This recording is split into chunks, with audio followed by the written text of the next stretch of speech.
All right, so we're up and rolling. We're on the clock. So before we start, we have to tell them what the clock is. Okay. You go ahead. All right. So we've been a little long-winded, right? Yeah, to say the least. It's been coming down, the long wind kind of things, running a little longer than they probably should run. And so today we decided that we're going to set a timer. So when the timer's done, fuck it. It's done. That's it. We're done. So we got 20 minutes. So that means that this will be slightly longer, but if this works, I think this will be a regular thing, right? Yeah, I think it's better to kind of keep it short and to the point. It's like a 20-minute rant. Yeah, exactly. So we're going to cut that down. So do you want to hit the start button? And then we got to do our intro. And now we're counting down. Okay. So I'm Shawn. I'm Steve. And this is Morning Beers. All right, here. So Shawn brought the beer today. Yes. You brought some Trogs, right? Yeah. Well, I just visited the brewery and I tried out a bunch of their different beers. I was really hoping to get the Java Head, which is like their coffee. Oh yeah, stout. I could use that today, man. Yeah. Well, believe me, I wanted it too. And when I got over there, they didn't have it. Yeah. Morning beers. No, morning beers. Yes. Now, we are lying to you today, guys, because it is not actually morning anymore, so it's just morning in spirit. But that's why we have the blinds. Yeah. However, 1 o'clock is still morning for most musicians. I still feel like it is. Until like 4 p.m. Then all of a sudden it becomes evening. Well, yeah. There's no afternoon for me. It's like being a vampire, you know? But yeah, no, like this beer, I tried this one out over at the brewery, and it's very boozy. It is. It definitely has it's a double bock. That's why. Yeah, it's a double bock, and it's 8.2%. So it's actually like drinking booze. You know, I have to say I'm not really a fan of that. I mean, it's a good beer, but the alcohol-y flavor kind of reminds me a little bit of delirium. Remember? Oh yeah, yeah. I'm not a real fan of that. I'm more of a fan. Like I love my IPAs. Mm-hmm. I know. Well, here's the thing. Everybody always buys IPAs, and they give me IPAs. I don't like IPAs. You don't like IPAs? No, but I drink them. Oh, okay. Well. I drink them because people give them to me. So I'm giving you a double bock. You will drink it. Well, at least it's 8.2% alcohol by volume. Yes. So that's always a plus. It reminds me a lot of like a Weyerbacher, because a Weyerbacher beer is kind of like heavier and just a higher alcohol content. Yeah. I mean, I don't mind heavier. I mean, that's kind of the it's how the Lehigh Valley is. It's kind of heavy, right? Yeah, that's how we build mass. Yeah, gotta stay warm somehow, right? It's cold up here. It's cold. It's getting cold. That's for sure. We went right from summer to winter. No fall, even though it's like our favorite season around here. Well, I don't know about that one. I prefer spring. I don't know. I'm a spring person. So, I did a thing on the Instagram, like the Morning Beers Instagram thing, and I was just trying to get like ideas for what we could talk about, in the remaining 17 some odd minutes. And one of the things that I actually thought was a good topic was what do bass players look for in other musicians? And so with that, keyboards, drummers, guitarists, etc. People who show up. That's prompt on time and do their homework. Yeah. That's probably the number one thing, right? Yeah. Show up prepared. Yeah. Being prepared is huge, man. I mean, I don't know if that's just a bass player thing, but I think that's somebody who... I think that's just etiquette and being kind to the people you work with. In general. Yeah, I think knowing your shit, you don't go to rehearsal to learn the parts, right? I think we talked about... It's so funny. I feel like we repeat ourselves. We probably do, but like this is all segue into, what we're going to talk about. But yeah, I'm with you. Well, I mean, I would agree. I think definitely being prompt, doing your homework. Time, if you're playing with the drummer, you need somebody who works as a team player. Music is not really, it's not, well, sometimes it's a competitive sport. Depends if you're playing jazz, if you're cutting rooms and shit like that. But it's definitely, you want a team player, man. You want somebody, especially the drummer, if you vibe with the drummer, man, it is the best thing in the world. The one thing I can't stand with playing with certain drummers is if there's no... especially if it's like a jam kind of setting, if it's like a rock group and like there's this long jam section and the drummer is going to segue into the next section, if there's not like an obvious or some type of a cue and they just kind of like switch to me, like, and you can there's certain drummers you can see it, like they just have like the stone face and there's no expression into like what they're about to do, because like as the bass player I'm typically locking in with the drummer, so I'm watching the drummer a lot of times for what they're doing, fills, etc. But then when they don't make those like obvious type of movements or this or that, and it's like an unrehearsed jam, that's kind of like an issue for me. Well, I think that's a muscle that you build, and that's somebody who doesn't know how to jam either. True. I think that there's levels of players, and they get better as they do it more often. I mean, it's anybody. You do it more often, you're going to get better. For the most part, there's a few guys out there that continue to do it that really suck. Let's just be honest. There's some people that really suck. But, you know, you start to understand who you're working with, and the more often that you play with that person, you start to vibe them out, and you start to feel where they're going to make changes.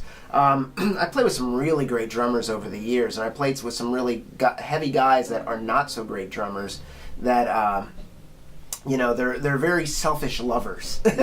You know, you play with that drummer that's it's all about them. It's one long fill, and you're like, dude, where's your fucking pocket, dude? Where's the one? You know, and I play with jazz drummers that are like that are all over the place, and it's like they don't swing, and it's like, dude, where are you, man? It's like, well, you should be playing time. It's like, no, we kind of are all responsible for time. But where are you in this progression? Because I don't hear where you are. I mean, no, they're just off doing their own thing, and they expect you to just carry it. There's a one somewhere in there. There's always a one. Yeah. Well, every single beat's one.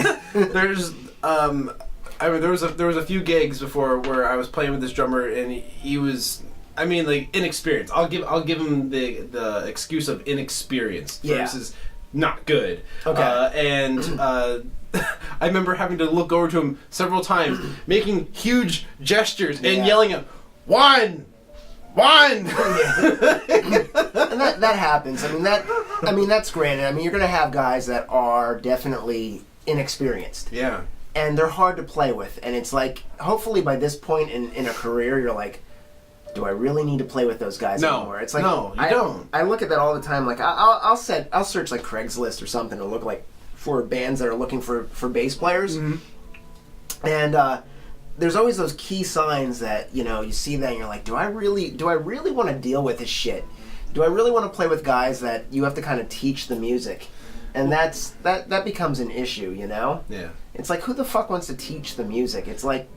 That's not what we're there to do. And, like, you know, startups, for us at this point, is like a no-go. Like, I won't do it. I won't do a startup just because I don't have time for it. Yeah, no. No, I think once you cross the 27-year-old range, I think, like, that's where all... Like, when you think about all the great guys that died in their startup bands, like Kurt Cobain, you know, you think Janis Joplin, they all died around 27. 27 Club, yeah. Yeah. So, I mean, that was kind of like the end of the startups. I mean, you still try things, you still put things together, I mean, but at the same time, you want to play with guys that are on a certain level. You don't want to be playing with guys who are like, well, you know, I've been practicing for about 3 months, you know, I'm ready for this. So we need you to be committed, and you're going to show up to rehearsal once a week or twice a week if we have a gig. 3 times. And we have a showcase gig. And we're going to have you pay rent on our studio space. And then none of us get paid because we put all that money into our equipment. Well, I bought my equipment already. I'm not paying for your equipment. Fuck you. Yeah. God, I think I sound like my dad there. That's scary.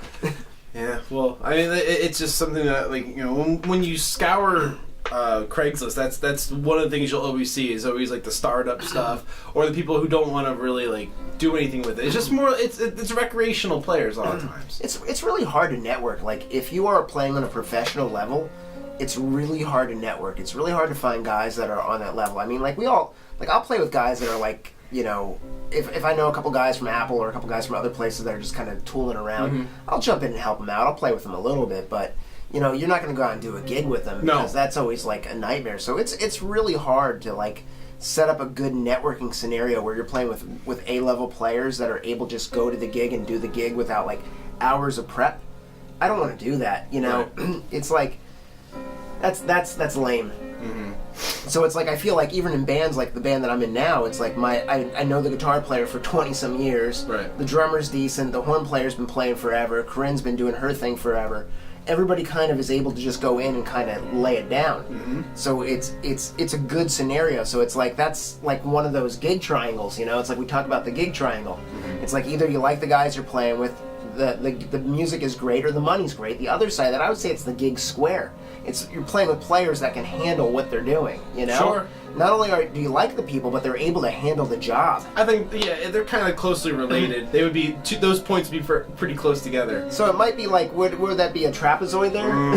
It's a weird one. Maybe like the gig trapezoid. but those things make sense, though. Yeah, I agree with that. So I mean, if you have to put a dollar sign on your time, I mean, it's even like now it's like I was gonna get together with somebody and I'm like, I was playing with a keyboard player for a while, and we were just starting to work through some stuff, and it was like, he's a great keyboard player, but I just don't have the energy to manage another project that somebody needs me to walk them through everything. It's just, I just don't have the time. I already got one kid. Yeah. I don't need to manage, and this he's older than me, and he's a good player, really good player, but I just can't manage him, Is that original? It was original stuff, so which makes it a little hard. Original stuff is always more time consuming just because of the amount of work that goes into that. True. And like just because you want to give a polished product when you do perform it and stuff like that. True. Now this, I find that, I think we can tie this actually in, because do you know about Thumbtack? You ever see that app? No. Because we're talking about like Reverb Nation, we're talking about MySpace. Yep. So Thumbtack, some of you guys might know what Thumbtack is. Thumbtack started off as a way for people who are looking for teachers to find a teacher. And sometimes it worked pretty well. You paid for credits so you could book that teacher and set up a lesson plan. Now, it sucks if you're working at like a store and then you're paying for them to come in to take a lesson, plus you're paying the room for the rent. I always try to not put those two things together. I let the store try to book their stuff. Those lessons I pay for, so I want them to come here, where I pay it's my house, so I pay the rent. But Thumbtack has gotten into booking gigs. Oh. So Thumbtack is an interesting app. I don't know if any of you guys know about it out there. I'm going to actually show you what it looks like. Let me pull that up. Because it's a hit or miss kind of thing, and people... So this is Thumbtack. It comes off as a T. And... Like a thumbtack. Like a thumbtack, yeah. But you can see that there's mostly like gigs and stuff booked inside there. So it's like, it used to be mostly education opportunities, and we've seen education's been dropping. Like, people just aren't taking lessons. Right. They aren't studying their instrument. They don't really want to play. They want to look like they're playing. It's almost back to the poser days. Like, you buy the skateboard and you stand outside and look like you're actually doing it. But you don't want to actually get your knees hurt or get a callus. Yeah. Good Lord. I don't want to break a sweat. I can't touch my screen then. But this is for bookings. Now what you're doing is you're paying a premium for each booking that's in there. And what they'll do is they'll give you like a radius of places. Now, things like these are kind of replacing networking for booking. Have you come across any of this at all? Not necessarily that one. I've heard of different apps that did stuff like that, but like every single time it was always like kind of like pay to utilize it and stuff like that, and then eventually I feel like, am I really going to get a booking out of that? And that's a good question. So this one, have you tried it? I haven't tried it from the playing standpoint, because it seems like it's all weddings and like anniversary parties. Okay. However, both of those things actually pay pretty well. They pay well, yeah. They do. But my guys don't want to do that, so I'm not going to book anything. Not even cocktail hours. No, they don't want to do any of that. So our drummer definitely does not want to do that. He's like straight up. He's like, I'm not doing that. I'm like, dude. I guess he doesn't like money either. He does, but it's on his terms. He's a good drummer. I love the dude, but it would be my money that I'm putting out here, so I need to recoup it. Right. So that's the other thing about, like, if I book it, I have to get my money back. Absolutely. That doesn't always happen when you're playing a band either. Just because you do the work doesn't mean you get the money. But I've done it for lessons, and I've been successful out of this for I probably got about maybe a couple 5 lessons out of here. Wow, okay. Which has actually been pretty good. And like, you pay, I think it's like $6 or $7 for the lead. And then once the lead closes, once they book with you, then you pay for it. Oh, okay. Which is actually a really great thing. But, when you combine that, you combine this with, say, one of those other things like Reverb Nation as an electronic press kit, like a cheap electronic press kit, because if you're booking any of their festivals, it's like the EPKs. Those are such a crock too. Yep. Just make your own. Just make your own electronic press kits, because it doesn't cost you anything. Well, you just do it like Reverb Nation. Reverb Nation's a great one for doing that. And they give you the stats too on like where you sit in the valley or wherever, which is funny. Nobody cares about that, but. Or like the number one, like a band, I'm the number one in the country for this, and it's like number one in your region. Yeah, but it's like it's a number one of what, like, just because there's nothing else listed. Yeah, you made up your own genre. You're number one in the world. Yeah, you're the only one in the world. You're unique, just like everybody else. Yeah, it's a little funny, but those things I think are helpful though. If you know how, it's like app management, you know?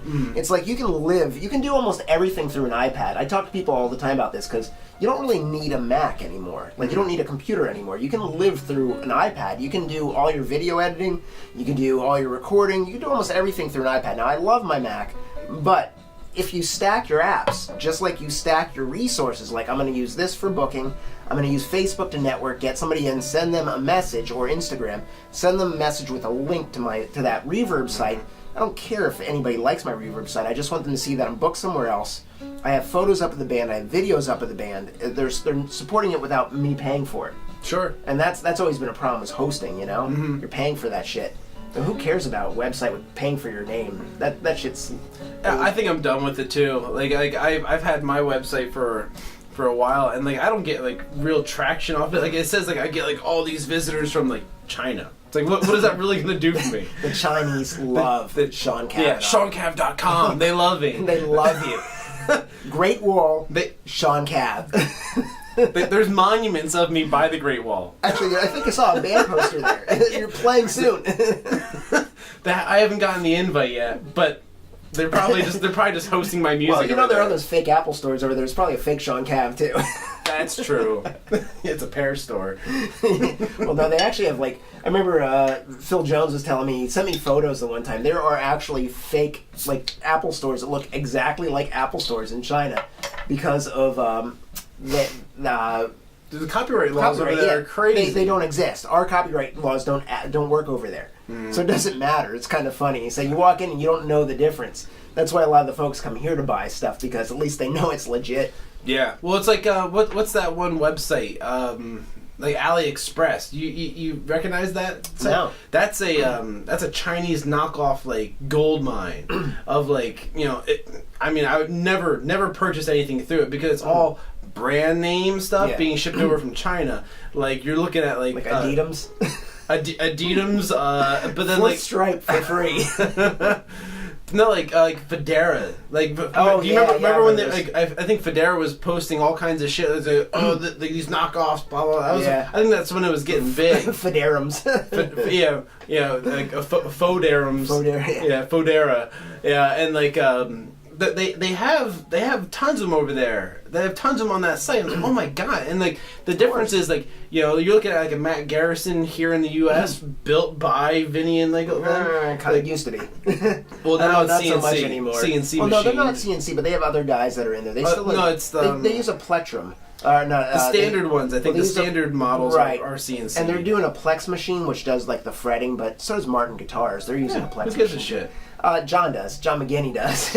He does all his own frets and levels and he does all that. There is a difference. I mean, Federa, we can go into Federa if you want to, because Federa used to be awesome.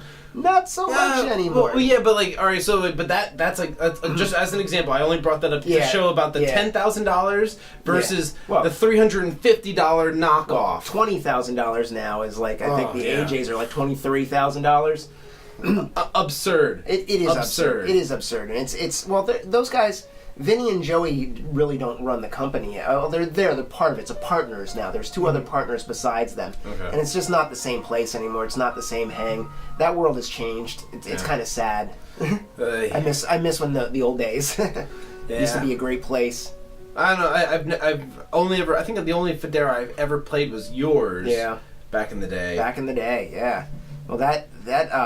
Does that bring up like bad memories? No, I love that bass. That bass actually set the precedence for a lot of other basses that were made by a lot of other builders, including John McGinney. Yeah, I believe so. And it's good stuff. I mean, they Vinny and Joey and Vinny especially with Anthony Jackson. They really laid down some incredible groundwork. Sure. I just feel like the company, they had to do what they had to do to survive, but at the same time they lost their mojo. But that it is what it is. Now that maybe people are watching this don't know what Federa is, that's all right. But expensive basses, boutique-y stuff. Yeah, that's all it is. So it looks like we're rolling down to the last minute here. This is true. So if you guys have some comments or you want us to cover, you have some thoughts, put them in the memos. Put them in messages. Let us know what you're thinking about. I saw we got a new female viewer because I saw a thumbs down for female viewer. Good. So we know we got Welcome. So we got one new female viewer, Yeah. and we're gonna still do that. By the way, if you put a thumbs down, we're just gonna assume that you're a female viewer. Thumbs up, you're a male viewer. Yeah, it makes sense. But if you want us to talk about something, please put it down there. Let us know. We normally respond pretty quickly. Follow us on Facebook. Follow us on Instagram. Yep. Sometimes we tweet and things like that too. It all depends. Yeah. Sometimes. The social media. Just follow us on social media. It's the bass guy, Steve the bass guy. Steve the bass guy, Shawn Cav bass. We're on YouTube separately as well. Besides for this, you can find We have our own channels. I think I linked them all up, or I put a link from mine to Morning Beers, and I put links on Morning Beers to both of ours. Oh, okay, very cool. Follow the links. Yeah. Follow Seriously. us. All right, guys. 5, 4, 3, 2, 1. Morning beers. Time's up.